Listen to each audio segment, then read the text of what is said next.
Welcome to GeeK KetchUp. I am Kyle Eckert alongside Chris Heck. We're two lifelong friends with a passion for all things geek, whether it's gaming, movies, television, wrestling, comics, whatever. If it's nerdy, there's a good chance we're into it. You are listening to Chapter 1 of Season 1. Today, we're talking comics, specifically the X-Men. Chris and I will give you our thoughts on the recent House of X Powers of 10 event and the debut issue of the new X-Men series coming out of the House and Powers event. Then also preview some of the other comics we'll be talking over on Season 1 of GeeK KetchUp. All right, so before we get into this one, I want to get Chris's thoughts here. Chris, when was your first exposure to the X-Men? Oh my God, it had to have been close to 30 years ago. I can remember probably my earliest memories of the X-Men was the dun-dun-dun-dun-dun-dun, dun-dun-dun-dun-dun-dun. The intro for the 1990s X-Men cartoon. I was, 5, 6 years old, probably tops, and just loved the bright colors, loved the action, loved the characters, loved the intro music, and just every Saturday, I think it came on in the mornings, and that's what I had to watch as a kid. Absolutely. That intro music is so iconic. It just burned into our Oh memories. yeah, oh yeah, and from there also, I don't know exactly when it came about or when it was given to me, but I had a Sega Genesis when I was young, and I remember they came out with this video game. It was just titled X-Men, and you could play as Nightcrawler, Wolverine, Cyclops, and Gambit, and it was that traditional arcade side scroller, Yeah. and it was hard, at least to me back then. But I remember, hours of just playing that game, and it was so cool because I was actually being able to kind of live out being the characters that I was seeing on TV. Yeah, I remember the arcade version of that where you would have the double screen and the 6 wide and you could do the different characters. So I remember that very well. And I think a lot of people in our given generation, that 90s TV show was their first exposure to the X-Men. Yeah, I mean, obviously they had been in the comics for a number of years prior to that, but it brought it to the mainstream. It was obviously pre Marvel Cinematic Universe and all the other TV shows we have today, and that was a huge introduction to one of Marvel's biggest IPs at that time. Oh, agreed, agreed. I think nothing was bigger than the X-Men in the 90s. More that was the hottest thing Marvel had going for them, but right now in Marvel world, there are a lot of great things happening in the world of comics, but the story that is standing above the rest for us is one that is completely changing the landscape of the X-Men in the Marvel universe, and that is the House of X and Powers 10 event. This series is very unique because it's actually being done in two different 6-issue books at the same time. There's the House of X series, which is set in the present day of the Marvel universe. Charles Xavier has united all mutants under a single banner and established a new country and mutant culture on the living island of Krakoa. Then there's also the Powers of 10 series. This title is still set in the current universe, however, explores 4 different time periods simultaneously. They take you back roughly 10 years ago when Xavier first meets Moira McTaggart in what's known as Year 1. Then there's also Year 10, which is set in the present. Year 100 during the Mutant Machine War, and Year 1000, which is set in the far future post humanity. Each book does tell its own unique story and can be read individually. However, they're meant to be read together to give readers the full picture. Both House and Powers were written by Jonathan Hickman. He's best known for his work with Marvel on the Fantastic Four and Avengers. He's also well known for his East of West, which is published by Image Comics. And the art for House of X on pencils and ink is Pepe Larraz, while R.B. Silva does the same for Powers of 10, with Marty Garcia handling colors for both House and Powers. So that's a little recap of the House and Powers event. So let's get into discussion here. And before we get too deep, we should put out a quick spoiler warning. As Chris and I do a recap and review of the House Powers event, we may spoil a few things that are happening. It's just by the nature of talking about it. There's no way we can't dive into There's too much spoilers. going on with it. Too much going on with it. So, Chris, as a whole, what were your thoughts?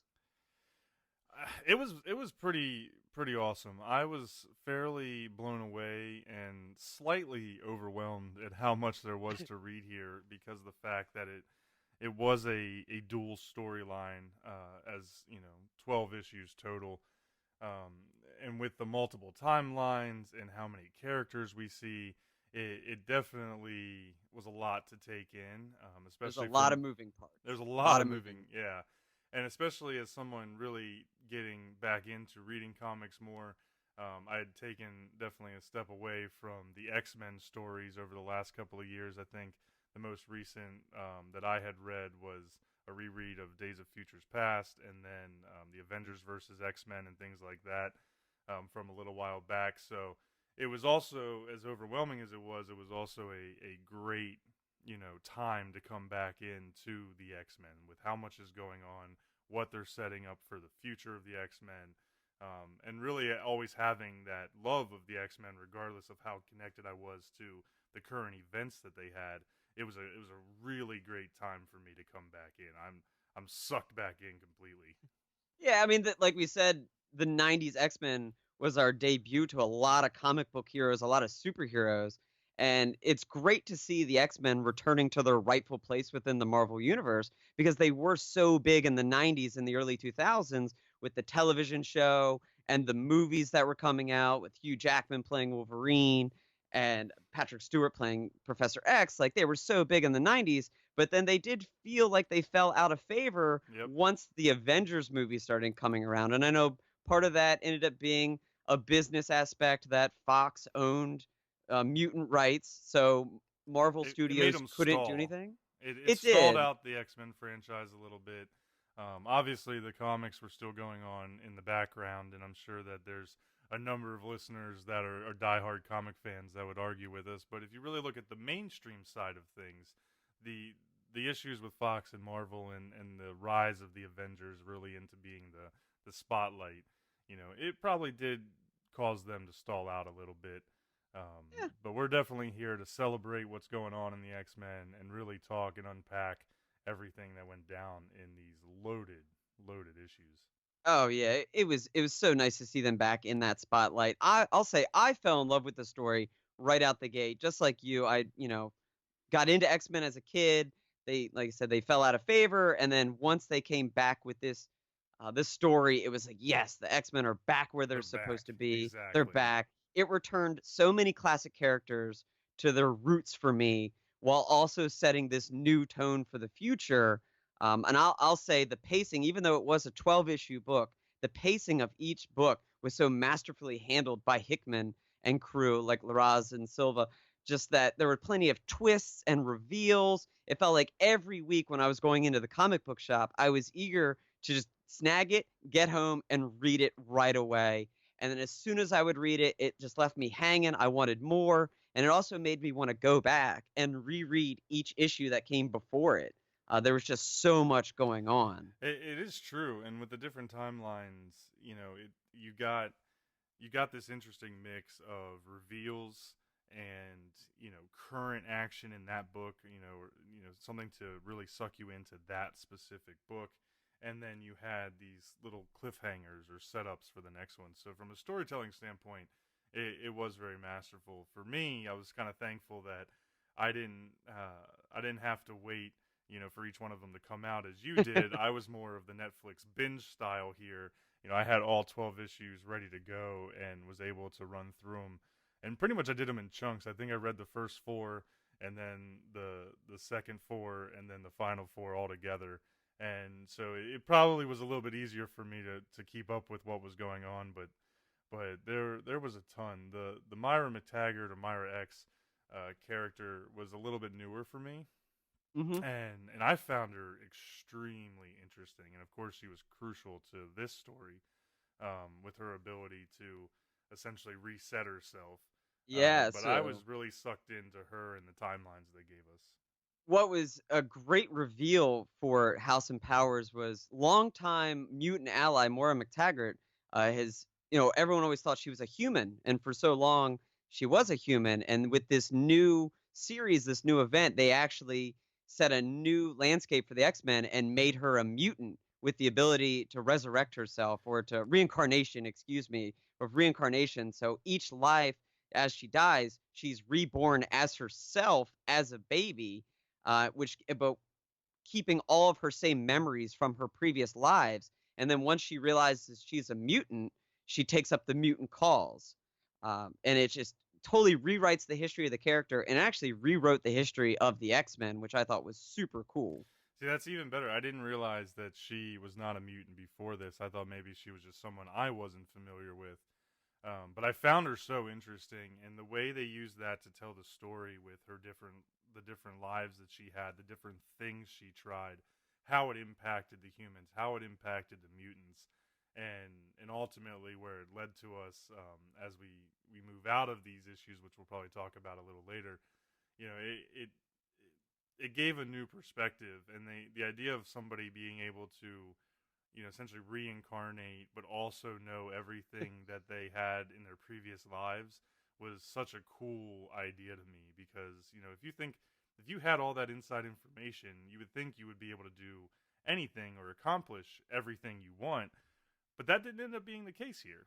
No, it didn't, and she hit a lot of stalls, especially in her, I'd say lives 3 through 7. She kept trying to find new ways to have the mutants thrive, but she kept being stalled in one way or another. In fact, I believe it was Life 2 where she unexpectedly died in a plane crash. Right. And the simple things like that where she didn't know that was going to happen, and boom, one life out the gate. She has to restart over as a child. Yep. It was pretty wild. It was pretty wild. And then when you factor in Charles Xavier's power of being able to read her mind and see everything that she's seen, it just doubles down the factor of somebody that's always fought for mutant rights. And once more, he sees everything that's gone wrong in previous lives and everything that she's tried to have mutants thrive to fail every time. So each life they're trying something new. And it was smart for them to break it up, so we get a little bit of timelines where Myra and Charles are not, you know, interacting, they are not working together. And then you have other timelines where she does come and work very closely with him or Magneto or even Apocalypse, which I thought was very Yeah. cool.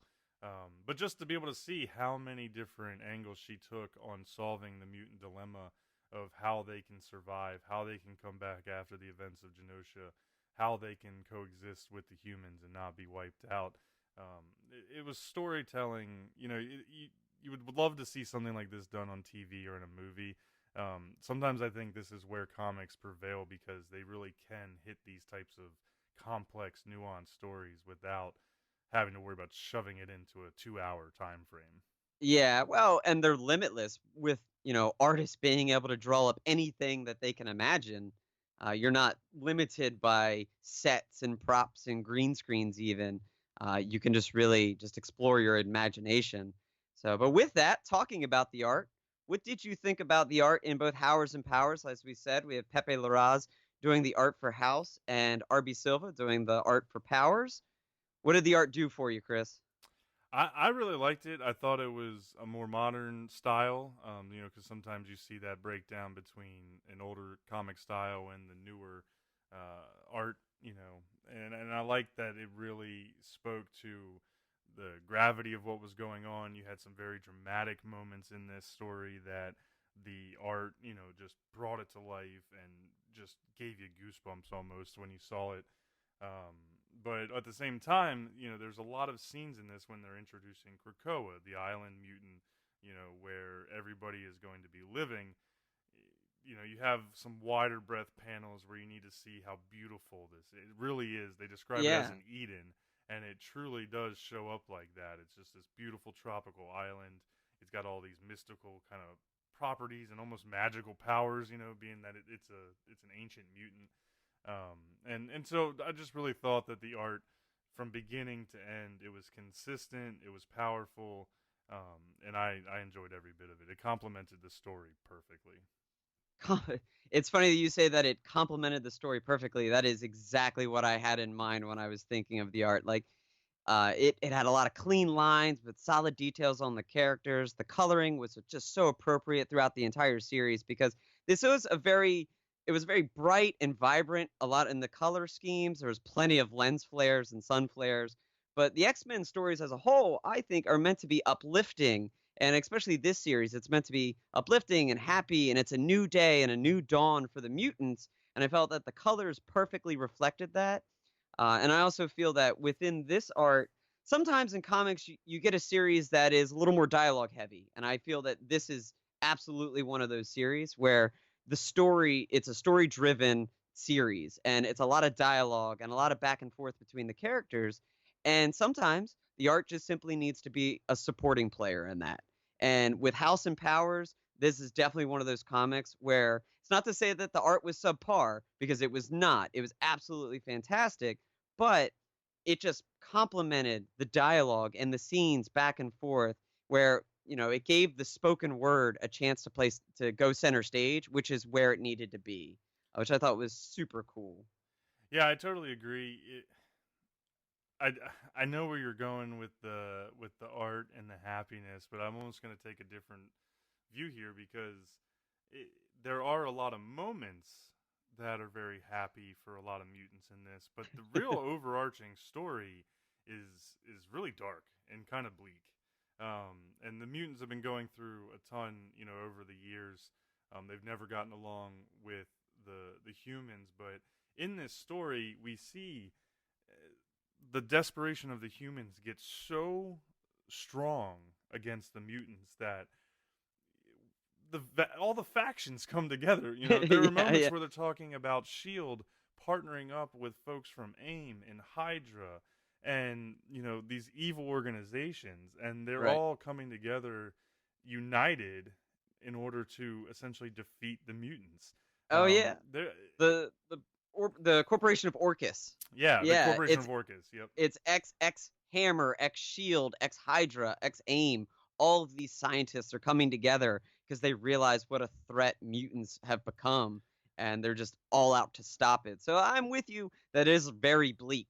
Well, Uh, and to me, it was something that was a small moment in the story. Like they talk about it a few times, right?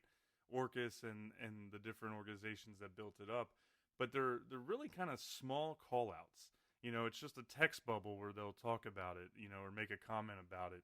And to me, that's a very powerful thing because you've got 50 years of these organizations absolutely kicking each other's asses and at each other's throats, but they're like, nah, we've got to come together to deal with this mutant problem. right. And so I'm hoping maybe we see some more about what happens with those in the future issues that are coming out of this. But I really thought that just lent to it was a minute detail that gave a lot of power to the gravity of the situation that the X-Men are in.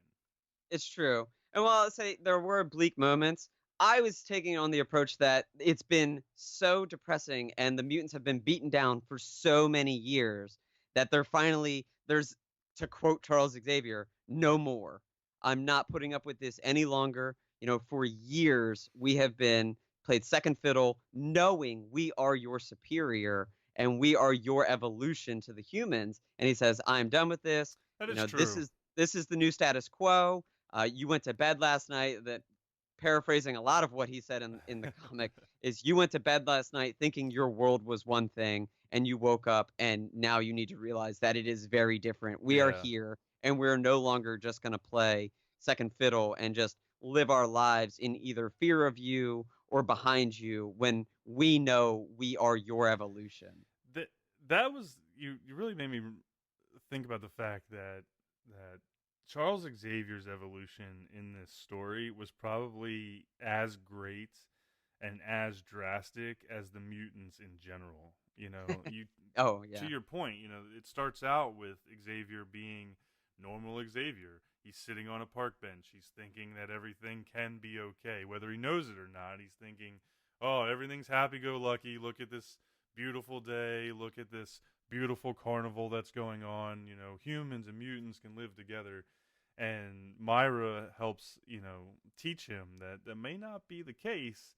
And throughout the whole arc, we see him go from that traditional Charles Xavier, the goody two shoes Charles Xavier, Right. almost in a way, to a I almost look at him like a true leader, right? He's finally Yeah. realizing that things aren't going to be the way he's always wanted them to be, and he's making the necessary moves for the good of his people.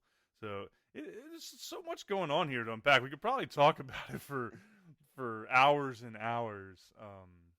But there's so much. Well, he's been radicalized. he's been That's how I radicalized. That's a that's how I put it. That yeah. that is a great way to put it. Yeah, and now he's And taking more extreme measures to achieve his goals. And I will say that that aspect was one of my favorite parts of the series. That as you're reading this, and Charles becomes more and more radicalized and changes his views. He's got this dream that mutants and humans can live together, and now he's just realizing this can't be. We fail, we die every time we try to live with you. So it's now time to try something new, and to quote Magneto, we are your gods now.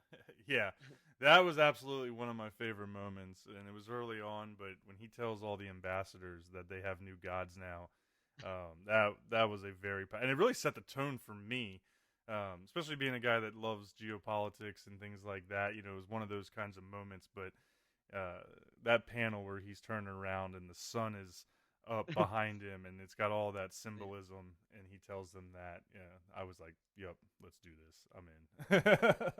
Just a brief frame of reference for that scene. So Charles Xavier has established this new mutant nation on the living island of Krakoa, and they've developed the mutant island of Krakoa develops flowers, and there's these three flowers that they've developed and made drugs for humans, and they all do various things. And the three different flowers extend human life by 5 years. They cure all diseases of the mind, um, and then they can only be grown on Krakoa, and they also have one that is the most adaptive antibiotic ever created on the world. And Charles Xavier says in past lives, in before, I would have just given these to humanity, but no longer. Now, if you recognize us as a sovereign state, you can have access to these supplies and these He uses drugs. it as the ultimate leverage, you know. Hey, we are going to take care of you. We are going to make your lives better than it ever was, but we need you to also make our lives better than it ever was. Exactly, exactly. So it's in that scene where they're speaking with the ambassadors about the mutination of Krakoa and their plans and if the UN is going to recognize them or not, where Magneto really says, "Look, you know, you thought it's one way and you can still think it's one way, but it's not. We are here to stay and we are your superior." Yep. So, since you kind of got us on the topics of favorite moments, why don't we touch on some of the favorite moments from throughout the book? That sounds So, good. do you have a top moment? I do, and it came from House of X #4, which is a two-part issue where I feel like it pairs really well with House of X 3, where there's an away team that goes to the forge to destroy the mother mold. So Orcus is What developing does this that make? mother mold, which produces master molds, which produce sentinels, and sentinels hunt the mutants. And so they found that there's this mother mold factory being built next to the sun, Yeah, it's pretty and much so almost on the surface of the sun, which was a it really cool really setting. is. And so that entire book, I'll say, where they send the away team led by Cyclops, excuse me. Basically, they know they're going to their death. They know it's a suicide mission, but they need to do what they have to do to save mutant kind and to protect this new future. Because if not, if this mother mold comes online, this mother mold eventually leads to Nimrod, which is the machines that destroy mutants in the future. And it's that use of Moira's past lives in the future from powers of 10 that guide these decisions. And I'll say there's a scene where everything's about to go to hell, and there's one last latch to break to send the mother mold spiraling into the sun to destroy it forever. And it's Nightcrawler teleporting Wolverine Yeah. outside of the space station so he can I'm rip getting goosebumps open. just thinking about it. Oh, it's every yeah, I was gonna say my arm is just chills just thinking about the dialogue between the two of them before they head out, like knowing that as soon as Nightcrawler teleports them outside of the space station, they're so close to the sun, they're gonna be just instantly killed. Um, but you do what you got to do, and you got to get it done. And I'll say that that moment of right before their death, Nightcrawler and Logan speaking, and Logan saying to Nightcrawler, knowing Nightcrawler is a mutant of faith, what do you think is waiting for me on the other side? As somebody who's And done all the things that I've done, where am I going after this? right. And Nightcrawler just puts his hand on his shoulder and he says, "Are you worried about your soul, Logan?" And he says, "But you can trust when you break through to the other side, I will be waiting for you there, Yep. and I will greet you there." And then with that, boom, they teleport him outside. Nightcrawler's instantly killed, And burned up by burned the up. sun. Wolverine's mutant ability gives him a little bit longer to let him be able to chop open the latch and drop all of the mother mold into the sun, saving the entire mission. Cyclops is there watching through the window, gives him the bravest man I've ever met. So Yeah, that that was that is the super top cool. moment. I, Top I moment. I couldn't disagree with you there. It is the most powerful moment in the entire arc, and it's followed up by an event that I don't think we should give away. We'll leave that one as a spoiler free. But if you are listening and you do get to these parts in the book, if you haven't read them, this was an amazing moment, but it's not the end. So it's followed up by some good stuff in that book as well. I would have to agree that that was the most powerful, but I will say that another item that I thought was really one of my top moments, and it was a shorter moment. It was less action packed, but I thought it spoke volumes, and that's where after Charles has essentially invited all mutants, regardless of who they were, what they've done in the past, he invites all of them to Krakoa to be part of this new mutant civilization. And there's a scene where there's a bunch of them showing up, and they're all kind of coming in, wondering what the hell's going to happen. And you see Apocalypse and Professor X shake hands Yes, and essentially put all of their history aside and say, you know, this is what we've both wanted for mutant kind. They wanted different ways to get there, but I think that X and Xavier, or X and Apocalypse, both had similar dreams, for prosperity for mutants. absolutely. Yeah. Apocalypse was just more violence about it, and More forceful, more more forceful. forceful. But I just thought that that was a really a short, easily overlooked moment that just helped elevate the severity of what's going on in this story, and they're all throughout the book, but I think that's probably one of the ones that I would land on. No, I'd give you that. The handshake, and even despite Apocalypse just towering over Xavier, there's just that respect there, that handshake, and I believe it's captioned with the "Welcome home." Yeah, welcome home, and that's where they are, and from what we're seeing now, that is where the bulk of the mutants are lying, and and of course, I think for the future, the next episodes, or not episodes, issues. Let me make sure I get the right term. But the next issues that we're going to start getting, the next stories from the X-Men, it's going to be focused around this new island of Krakoa, where all of the mutants are essentially working together in some fashion. Um, so with that, let's take a little bit, kind of to wrap up here, and talk about maybe some cliffhangers that we've seen, or some outstanding questions that have come out of House and Powers. Okay, So, I was gonna. What do you? I would say. What are you thinking? What do you got? well, for me, I was a little disappointed. It was disappointed might not be the right word. Eh, I was surprised that with something this epic did end up with such a cliffhanger. I guess in a lot of the big event stories I've read in the past, they've almost been able to stay within their own arc, And then I know Marvel and DC, they'll take the stories and they may impact the worlds, but they don't all do that. So I was almost looking for a little bit more wrap up at the end of House and Powers, but it really left a great cliffhanger, where Charles and Magneto and Myra essentially realize that as much as they've been trying, that even those things may not be enough, and Right. so it kind of leaves you with this what's going to happen next, and it kind of sets a darker tone, or more intense tone. I felt like as we were going into the Dawn of X. So that was kind of the thing that I thought was probably the most overall left me wanting, just because I wasn't expecting for Right. such a cliffhanger. I guess I should have. It probably sounds stupid to not Wanted have been to expecting that, but I just thought we were going to get a kind of more of a wrap up, all in all. wanted that closure. Wanted that closure. Yeah, closure.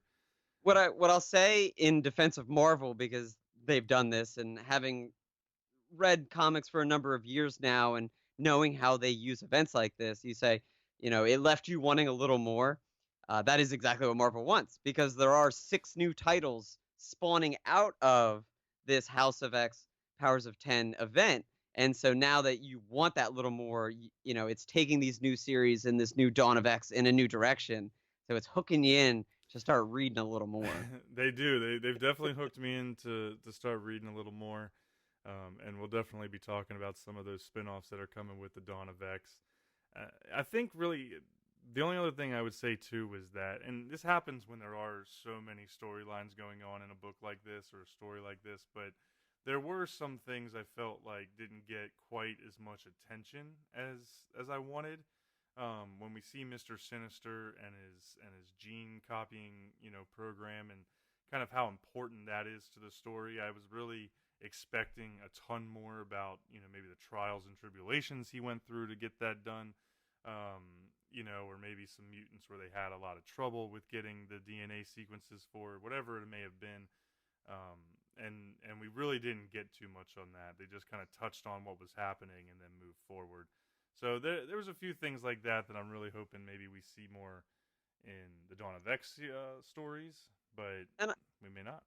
I would like to see it as well. I think what Hickman has done is he's opened the door, and I know that he said in a few interviews after House and Powers have ended, where he said a lot of people are like, "Oh, well, you didn't finish this story, you didn't finish that story, you left these gaps. Why have you left these gaps? Like, we need closure, we need a complete story." And he kind of just smirks and smiles and says, "Well, I left the door open for myself to be able to write stories for years to come," and If I you think didn't that's know, there's something. 6 more books coming out you can start picking up every month.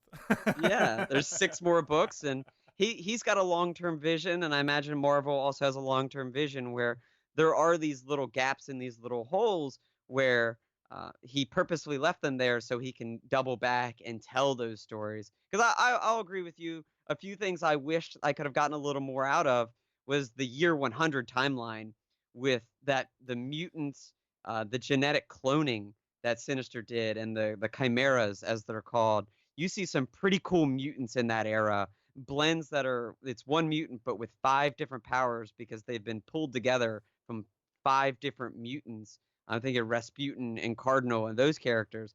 I would have loved to have spent more time with them because they were such cool, unique characters. Agreed. But we only got Exactly. them. We only got them for like 3 issues, Yeah, and brief then they periods. they took them in another direction. So anything in the future you can give me to double back and show me those characters again, I'm all in. Absolutely. Yeah, so we'll definitely have to see if they start to peel back the onion, and we definitely didn't want to get into every single detail of these and spoil everything. There is so much that we could talk about. One question though I did want to ask you was, what did you make of the Bar Sinister rumors? Oh, I'm so happy you asked me about this. The Bar Sinister rumors are my favorite thing. In fact, in each issue, they have these info pages where so if when you go to read this, don't skip over the info pages because there's so much content and so much there that you can grasp onto, and they both plant seeds for the future and gives you a background story to what's going on. The Bar Sinister rumors were just absolutely incredible. I'm pulling them up here. We've got 10 different secrets. Uh They're like and riddles almost. they're all like little riddles here. And I'll read one here. And I think it's so good, and it's a little play on a classic love triangle. So we'll say he's the best. He's the best there is at what he does. She's married with a kid. The husband knows exactly what's going on, but who is he to point the finger? He's up to much the same and more. Maybe this is just the new norm on the mutant island. It says these little That's riddles. juicy gossip right there. That is juicy, juicy gossip. And just Mr. Sinister's leading TMZ on Krakoa. it really that's exactly what it is. So the Bar Sinister rumors were just so good, and that's something that I found myself rereading over and over, and I made sure to keep Trying to that figure him out though. try to figure them out both. Okay, are they talking about the past? Are they talking about the future? There's a lot of little seeds that they could come back to because it is very well known that the mutant machine war, the mutants are betrayed by Mr. Sinister, Yep. which is a classic X-Men story as well. And there's no hiding the fact that he has tampered with mutant genes before.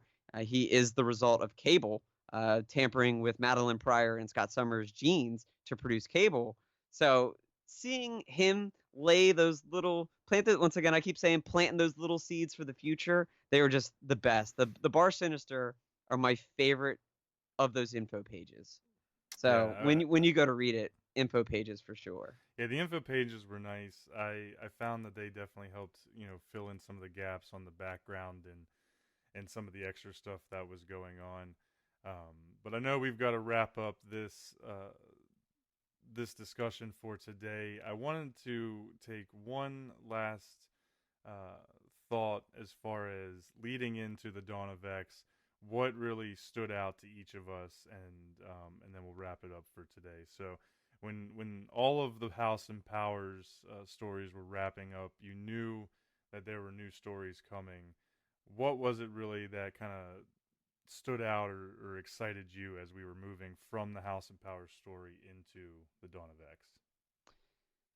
My favorite part was we are now living in this world where the mutants and the X-Men and Orcus both seem to be living in this gray area of good and bad. Obviously, the mutants have been opposed for a long time, and they're kind of taking this new stance where we're not putting up with it any longer.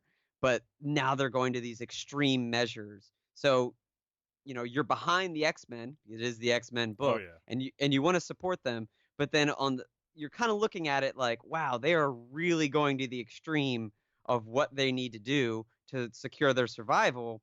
And then on the flip side, Orcus, who are meant to be the villains, they're just trying to survive as humans. yeah. They're not trying to be surpassed It's cause by and effect yeah, on and each so other. both sides are living in this gray area, and I just absolutely love that part of the story. I like books that kind of flirt with that where, yes, what the X-Men are doing are right, but are they going the right way about it? And then humans on the same side, yes, they're simply trying to survive, but they're certainly not doing the right things they need to be doing to survive. Yep. It is so perfect that you touched on that, because literally the thing that I was going to leave us with here was on my reread of the stories, something that I caught that I thought was actually very important, but kind of left there as this little tidbit. It falls right into what you're talking about. This story makes it hard to truly grasp or decide whether the X-Men or the humans are the good guys or bad guys. Who's the heel? Who's the face? They both are. They're doing things to each other, and they think that they're justified because of what the other is doing. But on the scene where Nightcrawler takes Wolverine to that last lock of the Master Mold, and Wolverine is cutting through what's holding it there, so that way it could be sent into the sun. I didn't catch this the first time. I probably thought that they were words coming from Logan, but there's actually some verbiage there that is actually from the Mother Mold, since they had just brought it online, and it's the big Sentinel head. And Yeah. it's her quoting, I don't know if it's scripture or just some of the old Greek proverbs of the Titans and the gods, but she's essentially quoting that she's seen the gods, and then she says that man is her god, the mutants are essentially Titans, and then it's the machines that are the better of them that are going to take care of everything. And it really foreshadows that that mutants are evolution from nature, machines are evolution from the humans, and then ultimately the machines are going to win.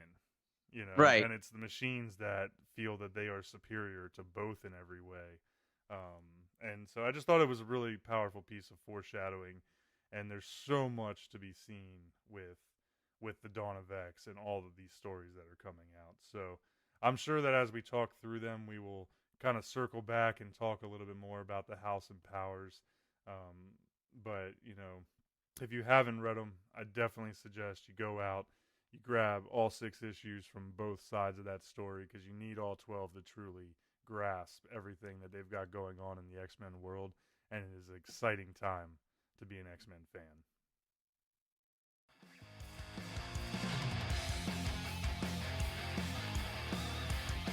Chris's top 5 X-Men. Number 5. Everyone's favorite faith-focused teleporter, Nightcrawler. Number 4. The big Russian teddy bear, Colossus. Number 3. The trench coat wearing, card throwing, raging Cajun, Gambler. Number 2. He's the best at what he does, Wolverine. Number 1. Master of magnetism, Magneto.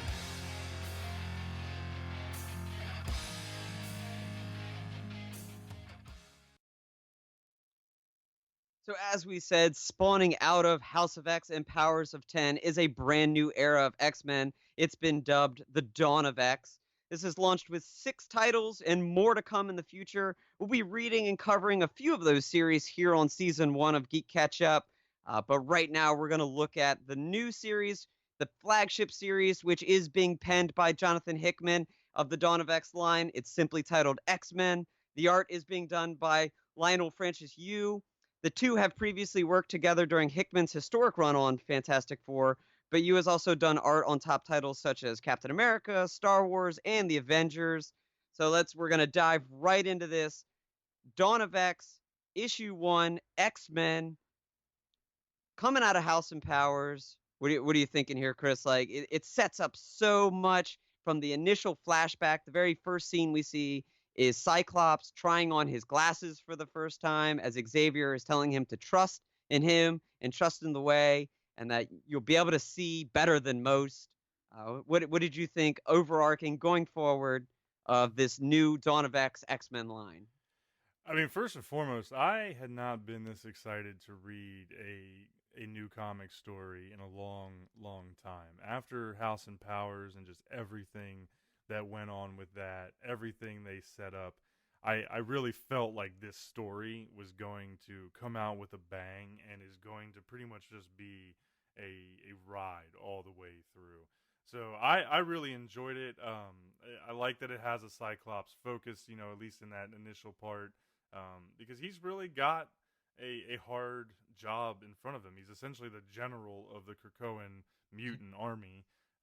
He's leading the fights, and that's been his role, of course, all throughout his history with the X-Men. But it feels like the consequences are higher. There's more on the line, and they know that what they're doing is hard work. But I really liked it. I thought that just like we thought about with House and Powers, with Professor X and them realizing that the tasks or the way they had gone about things, was not quite going to work. It really kind of upped the ante, and they needed to come out and they need to kick some ass. and to be honest, it was awesome that this one comes out and it just kicks some ass from the get-go. So I was pumped to get into it, and I'm definitely pumped to see where it's going to go from here. But it had 2 different tones to it too. It's had 2 very different tones, and it was almost 2 different stories told within the same time, where they were on a mission to recover some children from the hub, Yep. which is once again was an Orcus facility. And then after they recovered these children and returned home to Krakoa, then you got to see a little bit of the Summers household and what life is like on Krakoa. Moon. On the moon. No, it wasn't yeah. on Krakoa. It was on the moon. And I just have to say that I kind of lost my shit when I realized that he had built a house on the moon. Right. He had taken one of the Krakoan, another flower of Krakoa. You can build habitats and biomes wherever you need, and gateways. And Yeah, gateways. you just and walk gateways. through. Yeah, and you get so anywhere. many aspects to Krakoa. but, he planted this, and he says, "I wanted a place with a view," and he put it right on the side of the moon, and his view out his main window is Earth. Yeah, and I kind of took it. I'll be interested. You're a bigger Cyclops guy than I am, so I'm curious if you have maybe some additional thoughts. But I kind of took it in a couple different ways. Like one, I feel like Cyclops has always had this responsibility to look after people, and so I looked at it like he's not only looking after the mutants, but he's still looking after the Earth. And it was that kind of view of I'm here, I'm going to protect the planet. Nice. Um, Yeah. but on the flip side, it was also this refuge, right? Like, there's so much going on with Earth that it almost seemed like, Cyclops needs a way to just really detox himself from the Yeah. stress, and so being up there, the solitude of the moon. He's not alone, he's got his family, but they are in solitude essentially. I don't know, I just think it was almost like two aspects of his life competing with each other. It's funny, I did not think about that at all when he's looking at the Earth and he feels like he needs to protect the Earth because I do agree with you, for a long time, Cyclops has gotten a bad rap because, he's, oh, the Boy Scout, oh, he's Charles Xavier, anything Charles says, Charles points, and Cyclops does. He does get a bit of a bad rap. But he's been put under a tremendous amount of pressure. I mean, all of mutantdom has been put on his shoulders to lead, and that is Well, a and he huge knows. response. And he knows it. Charles Yeah. tells him pretty much everything, it seems. So he knows most of what's going on. Yeah. And Probably more so than the rest of the run of the, not the run of the mill, but the rank and file mutants. that responsibility has been put on his shoulders since he was a teenager. Exactly. Yep. So it really will shape the way, he presents himself to everyone else. But no, I loved the home stuff, to watch him kick back and relax. I think it also showed a little bit of what Krakoa and the living island of Krakoa and this new mutant nation has done for all mutants, where they can finally feel like they can relax Yep. and make a home. They're no longer on the run. They're no longer being hunted. Yeah. So he's Then. able to relax a little bit. Yeah, for sure. They're no longer subject to the laws of traditional human governments and human Yeah. lands. I thought that there was really one kind of amazingly cliche comic moment that happened in this comic, and early on when they're attacking the facility, and you see all of the doctors at a kind of a last ditch effort. These all the doctors, they inject themselves with this serum that turns them into apes, and all the fighting and all the destruction. You got Magneto, you've got Cyclops, you've got Storm. They're just kicking mechanical ass. But then all these apes, these giant gorillas, come charging at them, and Cyclops proclaims, "Be careful! Yeah. They are sure to be savvy. These apes have PhDs." Comics are meant to be fun. Oh, I know, But it was just you gotta so, laugh a little bit. It was so cliche comic moment, but I loved it. I almost when I read it, it was like it was coming out of Stan Lee's voice, Yeah, But sure. but compared to the seriousness and almost like the modern like news cycle type feel to what was going on in House and Powers with the creation of the nation and everything. I don't know, it just was like that first real moment that was like, okay, there's a good laugh in Yeah. after everything that's happened. Take a breath. Take a breath. This is meant to Exactly. be enjoyable. No, I'm with you. I was going to ask you, as a big Magneto fan, how did you feel Magneto was represented in this new line? I really am liking what Magneto's doing. I like the white outfit. I like that he's pretty much, the right hand man to Xavier. As much as they have done good when they're fighting each other and that's entertaining, they have these amazing moments when they come together. And to also see Magneto going out with the team to fight, it's very fitting for him. I'm glad that they didn't back him off into, just a diplomat or a Yeah. ruler.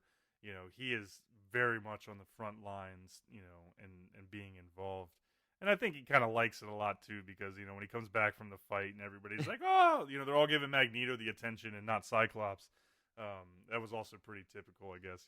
But I think he's Yeah. digging it all. I Uh, called him godlike in that moment when he returned and all of the children of Krakoa were like, Magneto is back. yeah, Magneto is back. it was Like, definitely, yeah. That's a good way to put it. It was a very godlike moment.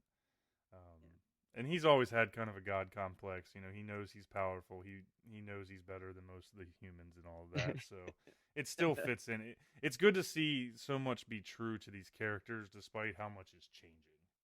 Yeah, absolutely. I like his arrogance. Like, and he's never wavered. I thought he's just like the coolest, cockiest guy throughout all of House and Powers, and then continuing through this. I'll say my favorite little moment from the X-Men series is when Cyclops and Storm are running through the hub, and they finally get to the area that they need to be, and he calls them in. He's like, we're in low position.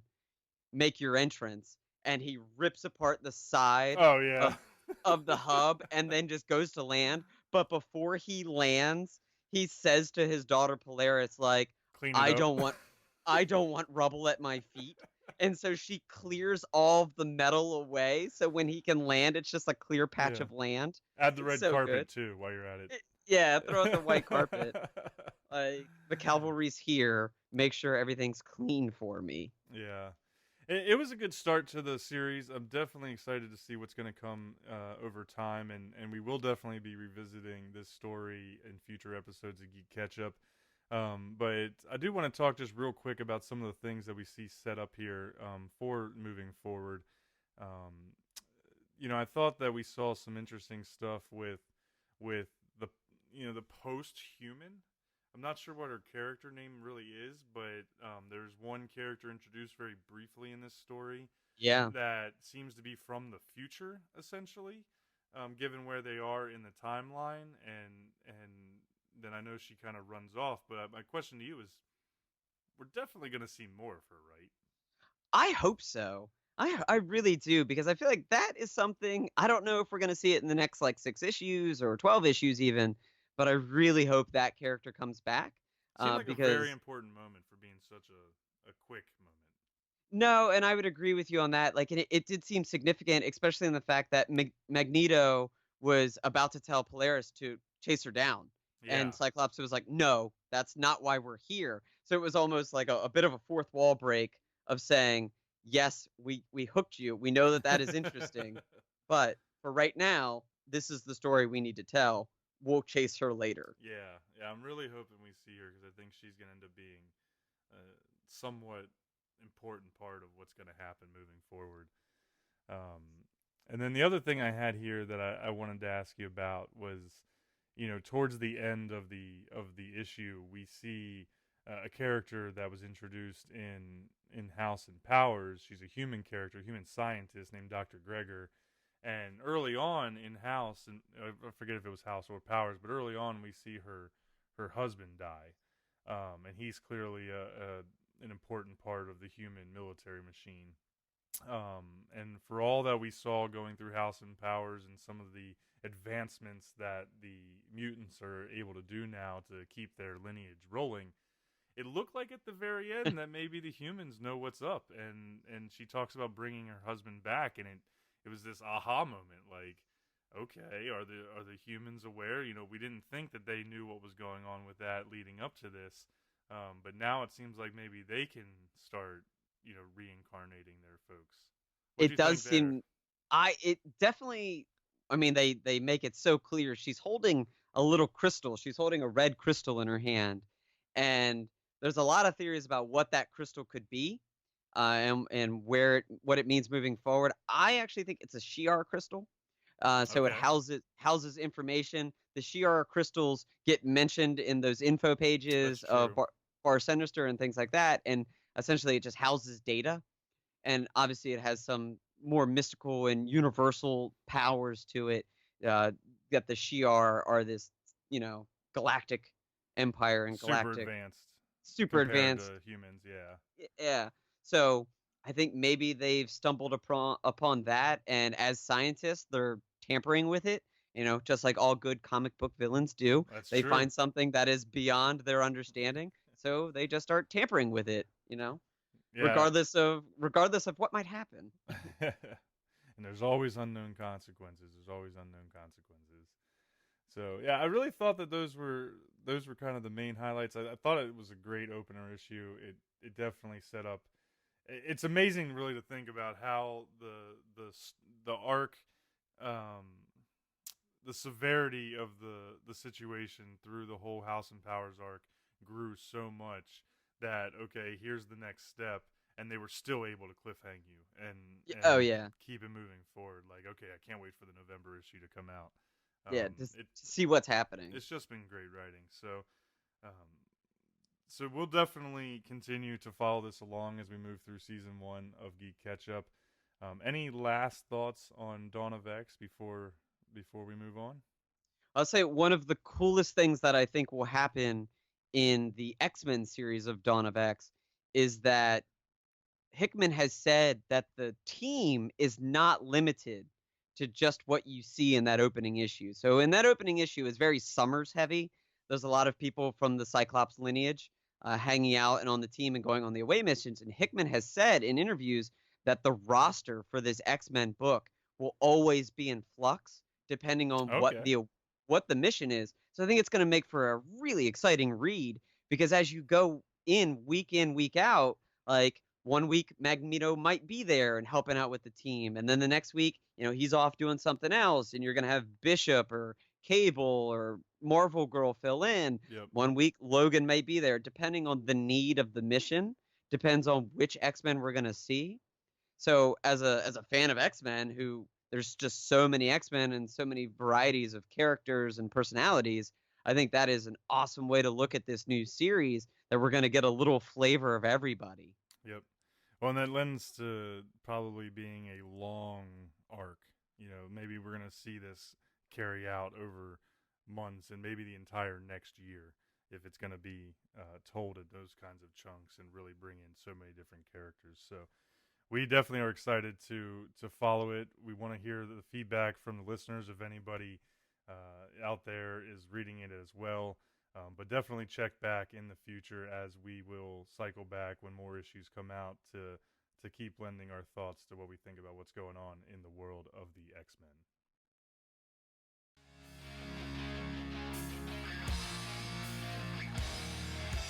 Kyle's top 5 X-Men. Number 5. The time-traveling technovirus protector of the future, Cable. Number 4. He's big, he's hairy, but he'll also whoop you up in chess. Henry Beast McCoy. Number 3. The super cool wisecracking original, Iceman. Number 2. The kiss-stealing king of thieves, Gambit. Number 1. The natural-born leader, Cyclops.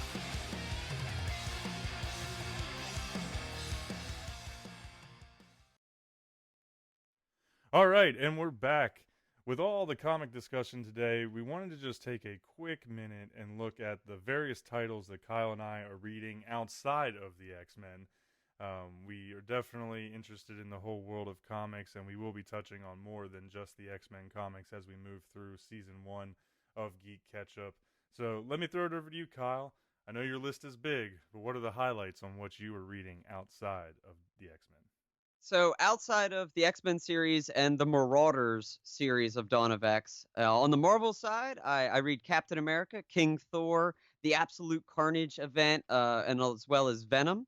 On the DC side of things, I've been following Red Hood Outlaw, previously Red Hood and the Outlaws, the event Leviathan, which is wrapping up here shortly, Last Night on Earth by Scott Snyder, that is also wrapping up here shortly, the Doomsday Clock event, also wrapping up here shortly, but so I'm going to have to find some new DC titles to read. Any suggestions out there, please send them my way. And then as far as indies go, I read Oblivion Song by Robert Kirkman, Middle West by Scotty Young, Die, Seven to Eternity, and Something is Killing the Children. I like to keep it a little all over the place with my comics. I like my superhero stuff. I like my horror genre. Some things are just meant to be fun and uplifting, and that's where I get my Middle West, my fantasy elements there. So I try to bop all over the place, make sure I'm not just reading one hero or one style. Yeah, I hear you, and I'm gonna definitely have to probably pick from your collection and really expand my horizons because as I've been getting back more and more into reading and staying current with the comics, my list is definitely not remotely close to as long as yours, but I do plan on growing it. As you said, you're going to be touching on the Marauders storyline that's coming out of Dawn of X. I'm actually going to be picking up here. It releases next week. I'm super excited, but it'll be the Excalibur storyline coming out of Dawn of X. And that's got me kind of pumped up because it's going to have Apocalypse in there, and really excited to see how Marvel's going to use Apocalypse moving forward, since he's traditionally been such a big bad, and now he looks like he's, at least for a little while, he's going to do some baby face work. He's But gonna be a team player for a little he's bit. going to be a We'll team see player for a little bit. We'll see see. how long team player works out. So we'll definitely be looking forward to talking about that. But really, the big thing that I'm kind of pumped about right now was that they just revamped the Doctor Doom character. They just came out with a new storyline for him. Doctor Doom #1 came out earlier this month, and I read that, and it was super interesting. It's got more of a geopolitical feel, which, for me is kind of right up my alley when it comes to things like that. It also shows a little bit of alternate Doom timeline where he's more of a normal, good leader. He's got a family, so that's something that we haven't seen too much with Doctor Doom. Doom as a family man. Yeah, and I don't know if it's a trend in comics right now, but I have to say I'm a huge fan of the multiple timeline stories that we're getting in each issue. It really feels like you're getting a ton out of each issue with these characters. But the last thing to highlight out of that one, I really thought there was an awesome fight scene between Doctor Doom. Really kind of get me right back into the hype of why I like Doom, with how smart he is, how powerful he is. But there's a good little fight scene kind of to tease probably the action that's going to come down the road between Doctor Doom. It's a 3-way fight, but it's him versus Union Jack and Agent Zero. And he pretty much kicks their ass just like you would expect. But he ultimately kind of gives in, not to spoil things too much, but he gives in because he's got some other thoughts on what's going on and what he wants to do with Latvia and everything like that. So, or Latveria. Right. Playing the long game. Yep. But Nice. but yeah, but with me, as you hear on GeeK KetchUp, you'll realize I'm definitely a villain guy. So I'm pretty much always going to be reading something villain focused, whether it's Thanos, whether it's Doom, whether it's Magneto. Definitely check back with me for info on the villains of the Marvel and DC universe. And really, check back during future chapters of GeeK KetchUp for breakdowns on other comics, whether they're indie, whether they're DC, whether they're Marvel. Nothing's off limits here, and we will definitely be circling back to dive deeper into some of these stories when it's warranted.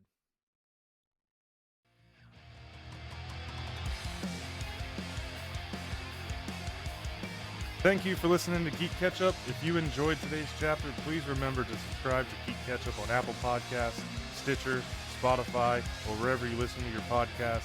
Check out GeeK KetchUp on Facebook and YouTube, and follow us on Twitter and Instagram @GeeK KetchUp Pod for updates on new episodes every 2 weeks. Stay saucy.